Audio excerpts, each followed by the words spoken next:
व्यावहारिक Sunday meeting को सुने और फिर देखें कि मैंने उसमें आपको क्या बताया था। और आज एक एक शब्द पूरा हो रहा है। उस समय लोगों ने कहा आप जेलस कर रहे हैं, आप ये कर रहे हैं, और मैंने बताया कि मेरे अंदर वो स्पिरिट नहीं है जो तुम बोल रहे हो। मैं उस पोजीशन पे नहीं हूं, मैं आगे बढ़ चुका हूं। लेकिन उस समय बहुत से लोगों ने प्यार पर भाषण दिया, बहुत से लोगों ने अलग अलग अपने व्यूज दिए। वो इतना क्लियर मैसेज था जो आने वाले दिनों में मैंने बताया था कि पास्टर्स के साथ होने वाला है। और लोगों ने, कुछ पास्टर्स ने मन नहीं फिराया, अपनी गलतियों को वो रिपीट करते चले गए, जबकि मैंने पब्लिकली उस समय बता दिया था कि आपको बहुत सी चीजें सुनाई देंगी। तब लोगों ने शायद ध्यान नहीं दिया। लोगों को लगा कि शायद मैं गुस्सा हूं किसी से। मैं किससे गुस्सा नहीं, मैं लोगों से प्यार करता हूं, पास्टर से प्यार करता हूं, जो चाहे गलती कर रहे थे तब भी मैं उनसे प्यार कर, इसीलिए मैंने जवाब नहीं दिए थे ज्यादा। आने वाले कुछ दिनों में बड़े बड़े पास्टर्स गिर जाएंगे और आपको दिखेंगे नहीं गिरते हुए। सेम प्रीचिंग करते रहेंगे, हीलिंग भी करते रहेंगे, पर अंदर से प्रभु ने कहा वो छोड़ देंगे, प्रभु के साथ चलना छोड़ देंगे, छोटी भविष्यवाणियां करेंगे, नाम नंबर बताना शुरू कर देंगे। पहले सही था सब कुछ, लेकिन अब डिस्करेज हो चुके हैं। पता है क्यों? परमेश्वर ने मुझे बताया कि इस धरती ये जब से बनी आज तक जो डिसेप्शन का आत्मा है, जो धोखा देने वाला आत्मा है, परमेश्वर ने कहा पहले कभी भी इस लेवल पर उसने काम नहीं किया जो अब करेगा, कभी भी, जब से धरती बनी। और स्पेशली पास्टर्स पे, और उन पास्टर्स पे जिन पर मसा है, खास तौर पे जो हीलिंग करते हैं, डिलीवरेंस करते हैं, रियल प्रोफेटिक डिलीवरेंस वाला। आप समझते हैं ना, अगर आप इस मिनिस्ट्री को फॉलो करते हैं आपको मालूम है रियल प्रोफेटिक किसे बोलते हैं। और उन पास्टर्स को शैतान इतना डिस्करेज करेगा अंदर से, उसका हथियार होगा व्यभिचार, पैसा, डर। और प्रभु ने कहा कि ऐसा धरती पर कभी डिसेप्शन नहीं आया जो अब आएगा। रीजन, जिस तरह से साल्वेशंस हो रही हैं, जिस तरह से लोग प्रभु में आ रहे हैं। बाइबल में हम इजिप्ट के बारे में पढ़ते हैं, मिस्र हमें ऐसा लगता है कि शैतान की भूमि है, ऐसे लगता है ना, लेकिन वो आत्मिक दृष्टि से मिस्र परमेश्वर बोलता है, असली मिस्र को नहीं बोल रहा हूं। आज मिस्र में 20 से 25% लोग क्रिश्चियन हो चुके हैं, मुस्लिम कंट्री। चाइना में इतने क्रिश्चियंस होंगे जितने यूएसए में नहीं। और आपको क्या पता है, आपको क्या मालूम है कि शैतान को पता नहीं लग रहा, उसने अपनी पूरी पावर इकट्ठी कर ली। और मैं आपको क्यों बता रहा हूं, अब जब शैतान बहकाने के लिए आपके पास आए, आपको मालूम होगा ये बात मुझे बताई जा चुकी, जो आपने पहले कभी ने भरमाहट नहीं देखी, शैतान आपके दिलों में डालेगा। फिर आपके विश्वास को कमजोर करके फिर वो आपको लड़कियों की तरफ लेके जाएगा, पैसे की तरफ लेके जाएगा, डर बिठाएगा और ऐसे स्टेप्स उठाएगा। अगर आपने वो स्टेप्स उठा लिए, आप कभी भी पहले जैसे नहीं बन पाओगे। आप 140 रोजे रख के प्रेयर कर ले, ऐसा पहले कभी नहीं देखा होगा आपने जो आप अब देखेंगे। वो शैतान की चीजें, वो पकड़, वो उसके तरीके, वो भरमाने का सिस्टम आपके माइंड के ऊपर किस तरह से वो अटैक करने की कोशिश करेगा। कौन बचेगा? पहला व्यक्ति वो बचेगा जो बाइबल के बहुत नजदीक है और बाइबल रोज पढ़ता है, जिसका भरोसा वचन के ऊपर है, जो वचन पे खड़ा हुआ, जो वचन को पढ़ता है रोज। दूसरा, इंटरनेट एक धोखा देने वाली चीज। अगर आप बहुत ज्यादा लोगों को सुनते हैं, आप कभी ग्रो नहीं कर पाएंगे और स्थिर भी नहीं रह पाएंगे। मैंने देखा लोगों को गिरते हुए,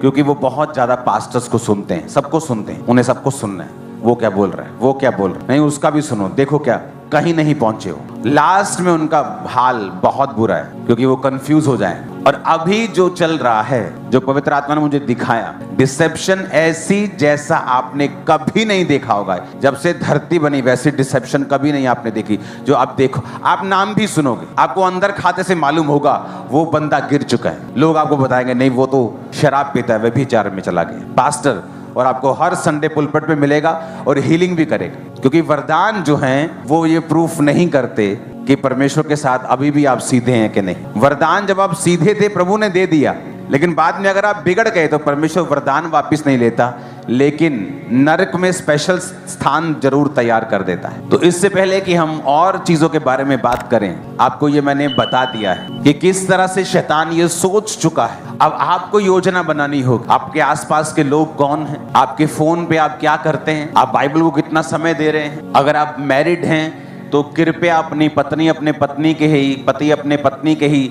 साथ रहे, ज्यादा समय बिताएं ताकि शैतान आपको भरमाए नहीं। अब मान लो आपकी सेवकाई है, आपकी चर्च में 100 लोग हैं, वहां एक बहन बैठी है जिसको कैंसर है और आप उसको बता रहे हैं ओ यरूशलेम दे विच फलानी जगह दे उत्ते एक पत्थर मिला जेड़ा साबित करता यीशु मसीह असली, और उसका कैंसर आप दूर ना करें और वो उधर ही बैठी। आपको लगता है उसको इंटरेस्ट है कि यरूशलेम में क्या मिला, लेकिन जब आप उसे हील कर लेंगे फिर आप सुनाएं, वो सुने हाँ पास्टर साहब सुनाओ और बताओ क्या है। पौलुस भी यही कहता है, कहता अब जब मेरे प्रचार में आत्मा और सामर्थ का प्रमाण था कि लंगड़ा आया वो चला, अंधा आया उसने देखा, कहता तुम्हारा विश्वास था कि परमेश्वर की सामर्थ के ऊपर निर्भर हो, ना कि सिर्फ ज्ञान के ऊपर, कि तुम ज्ञान से साबित करो कि यीशु मसीह परमेश्वर है। तो कल को और कोई बेटर ज्ञान लेकर उसके सामने आ जाएगा और वो कंपेयर करना शुरू कर देगा। कहता फिर भी सिद्ध लोगों में हम ज्ञान सुनाते हैं। तो डिसेप्शन का ऐसा आत्मा जो पहले कभी इस धरती में जिस तरह काम नहीं किया वो काम करेगा। पास्टर्स अपने विश्वास से हिल जाएंगे और वो कर्म करने लगेंगे जो बिल्कुल नॉन बिब्लिकल है, लेकिन पुलपिट पर वो पास्टर ही रहेंगे, प्रीचिंग उसी तरह से करेंगे, हीलिंग उसी तरह से करेंगे, लेकिन मैं आपको बता रहा हूं उनका अंत अच्छा नहीं हो। ऐसा अंत होगा कि एक रॉन्ग एग्जाम्पल बन जाएगी दूसरे सेवकों के लिए। वो सोचेंगे कि इसने भी इतना काम किया, ऐसा क्यों हुआ, लेकिन अंदर की बात ये होगी जो मैंने आपको बता दी। तो ये सीरियस इशू है। अगर आप वाइफ हैं तो अपने हस्बैंड के लिए प्रार्थना करें, अगर आप हस्बैंड अपनी वाइफ के लिए प्रार्थना करें, एक दूसरे के को जल्दी माफ कर दें, जल्दी अटैचमेंट कर लें, समय को बिताएं, पैसों से अपने हाथों को साफ रखें, अपने आप को जांचें, परखें, कहीं चर्च का पैसा मेरे हाथ तो नहीं लग रहा है। अगर आप क्लीन हाथों से मोरली फिजिकली प्योर होके प्रभु की सेवकाई में नहीं जाएंगे, आप मिस कर जाएंगे मार्क। आप सेवकाई में जा रहे हैं, आप संडे की मीटिंग है, आपने प्रेयर कर ली 4 घंटे, अगर आपका खुदा आपकी प्रेयर है, संडे परमेश्वर काम नहीं करेगा। आप प्रेयर करके भी खाली महसूस करेंगे, आप बोलेंगे प्रभु तू कहाँ है। इसका मतलब क्या प्रेयर ना की जाए? इसका मतलब प्रेयर की जाए, पर आपको ये मालूम होना चाहिए काम प्रभु अपनी मर्जी से फिर भी करेगा। और जब आपको फुली सरेंडर करने की आदत पड़ जाएगी, जो मिनिस्ट्री के बेस्ट प्रीचिंग है, जिनसे लोगों का जीवन, पास्टर्स का जीवन बदला है, आपको मालूम वो सरमन जन्मे कैसे। अगर मुझे कल सरमन देना है तो मैं बाइबल पकड़ के कभी सर्च नहीं करता मुझे क्या बोलना है। आपको परमेश्वर के साथ बैठना है,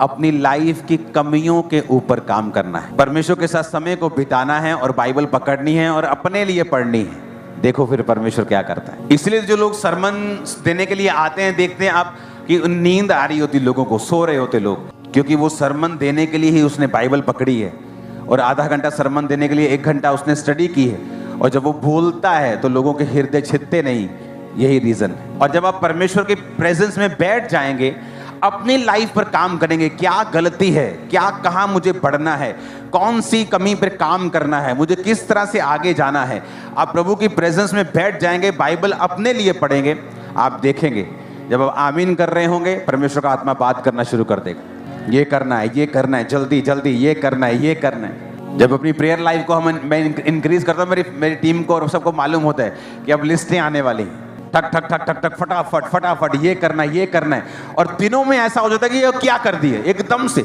जो लोग सालों में नहीं कर पाते, दिनों में पॉसिबल हो जाता है। एक ही सीक्रेट है, वो है परमेश्वर, उसके साथ बैठना, समय को बिताना, जेन्युइन हार्ट के साथ सेवकाई को करना, अपनी कमियों को फिनिश करना, उस पर काम करना, अपने आप हो जाएगा। अगर आप भी फेक हैं तो खुदावंद कुछ नहीं कर सकता। जीसस ने कभी नहीं कहा एक जगह बैठ जाओ और लोग तुम्हारे पास आए, उसने कहा जाओ। क्या कहा उसने? जाओ, तुम जाओ। आपने कहा कि बहन जी जीसस के पास जाना, अब बहन जी कहां जाएं जीसस के पास, ये भी बता दो।